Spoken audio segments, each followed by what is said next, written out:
Y'all, Sean, I'm Asphalt Tutoring here, and in this video, we're going to talk about the calculus topic of U substitution. Make sure you like and subscribe if you haven't already, and let's get right into it. So, I've recently recorded videos talking about like antiderivatives and indefinite integrals and whatnot, and so this is related to antiderivatives. And in short, when it comes to integration, U substitution, and this is just a quick and dirty definition, is a way to undo, if you will, the chain rule. And recall that the chain rule is a way of taking the derivative of like a function, like when you have a function inside of a function, that type of deal. All right, so let's illustrate this using an example. So say, for example, we have sine of 2x, okay? And we want to take the derivative of sine 2x. So the derivative of sine 2x is what? It's going to be derivative of sine is cosine, and then you're also going to take the derivative of the inside, that inside function. So it's going to be cosine 2x, then times the derivative of the inside, which is 2, or to clean it up, 2 cosine of 2x. Okay, so we had to use the chain rule to take the derivative of that. Now let's integrate that. Okay, so if we want to do the indefinite integral of 2 cosine 2x, you kind of go in the reverse uh, direction. So you're going to ask yourself, what is the antiderivative of cosine? It's going to be sine. So it's going to be 2 sine of 2x. Then you're going to like do the antiderivative of the inside essentially. So, usually when you take the derivative, you multiply by the derivative here. Here, you're going to divide by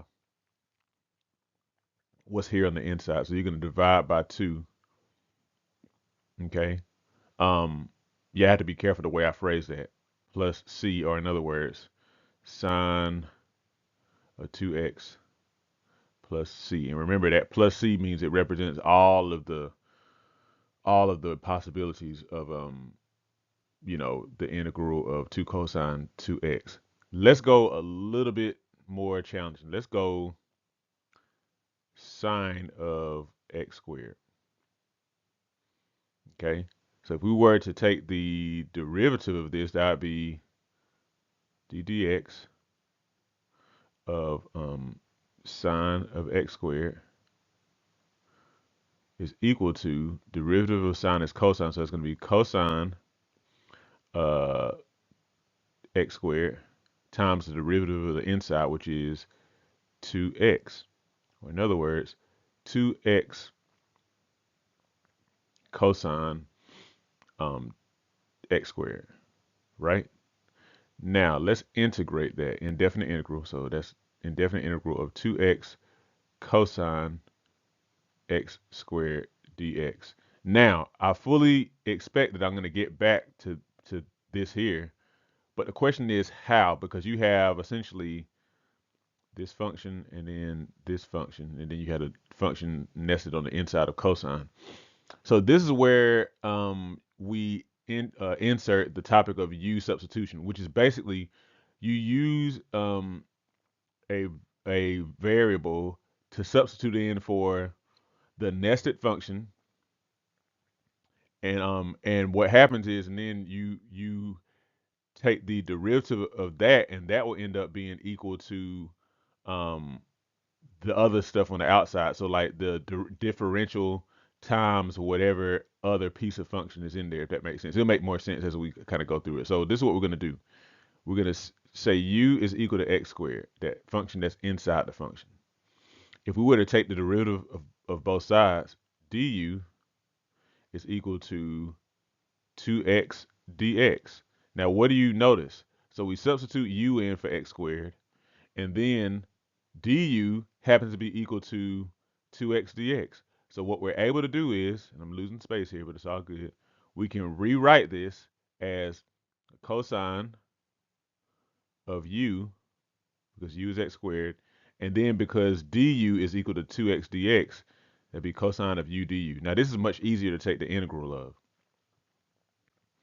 Okay, so then that becomes, when we take the antiderivative, that's going to be sine u uh, plus c, right? But what is u? U is x squared. So it equals sine of x squared plus c. And remember, it's just plus c because that represents all possibilities, all possible integrals. Um, but yeah, we're back. Okay. All right. So let's give the general the general kind of formula, so to speak, for this. So I'm going to do some erasing here. If you need this stuff, then just rewind the video. Thanks to modern technology, you can do that. All right. So to save time, I'm just going to use this side here. All right. All right. So basically, if you take the integral, that's a sloppy looking integral sign of f prime g of x times g prime of x dx. And if you look at that looks like the chain rule. You have something that is like a chain rule type of deal. The derivative of the outside times the derivative of the inside. Then the integral of that equals, oh, we took the integral, so we don't need that. Sorry. So the integral of that equals f of g of x plus c. Okay. So right. So what happens is, and this is made possible by using u substitution, because what happens is u ends up being set equal to this, and then du ends up being equal to whatever that is. So then what you integrate is going to turn out like f of u plus c, or f of g of x plus c. Okay. All right. So that is how that works. Now let's do a few examples of this. Let me actually put this in a box so it can kind of be seen while we work. A few examples. All right. So let's do uh, the integral of negative 3x squared sine of x cubed minus 4 dx. Let me get some of my tea here. Okay.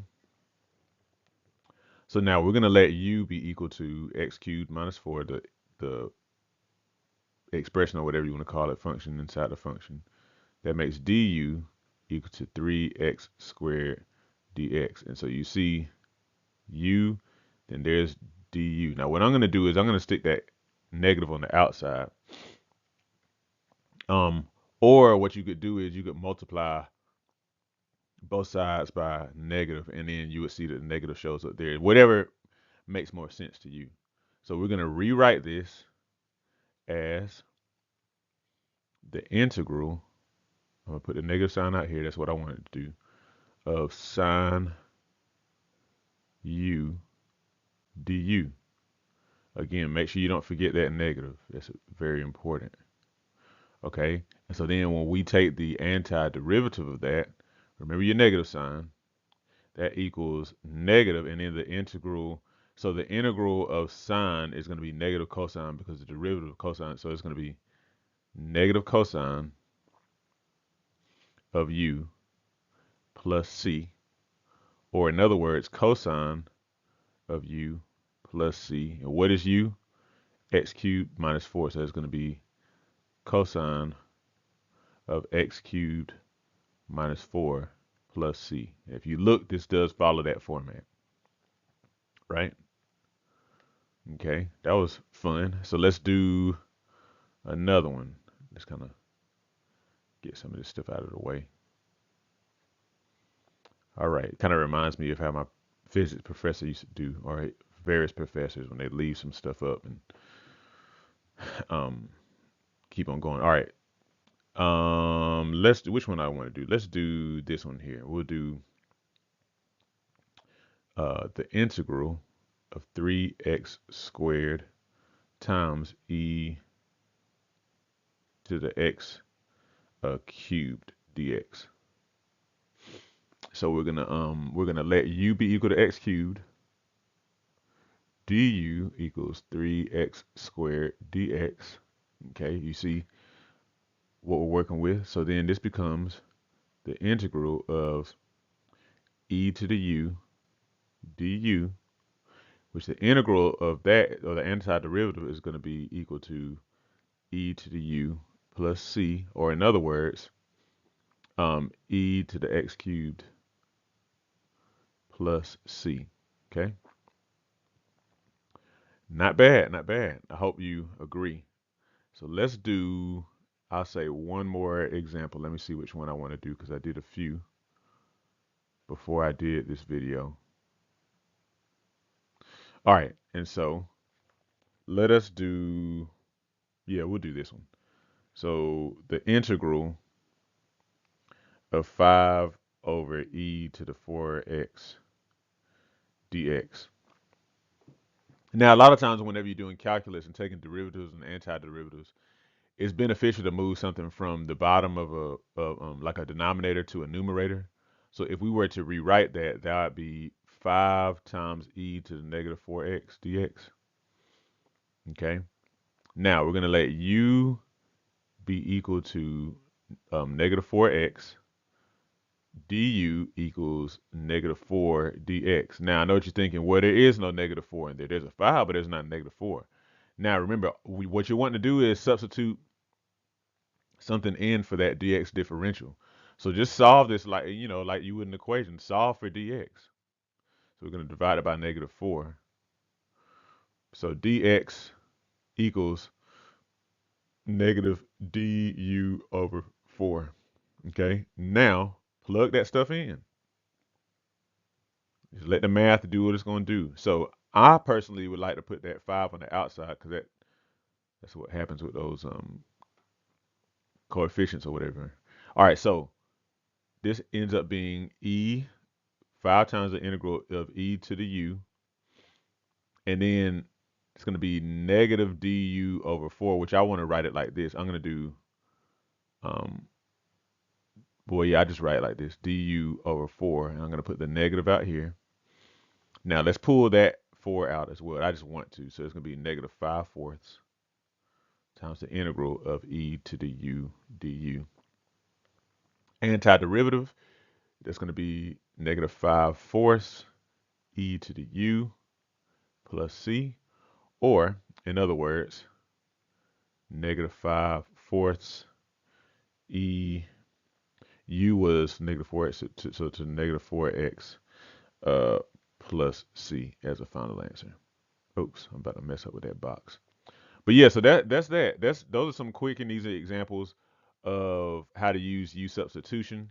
It can get, maybe a little more complex than that, but that's really like the nuts and bolts of it all. Make sure you kind of go back through this and make sure that the examples make sense to you. I welcome your comments. If you got these right when I was working them, or if you would like to see me work more, like and subscribe, and have a good one. Hey, thank you for watching this video.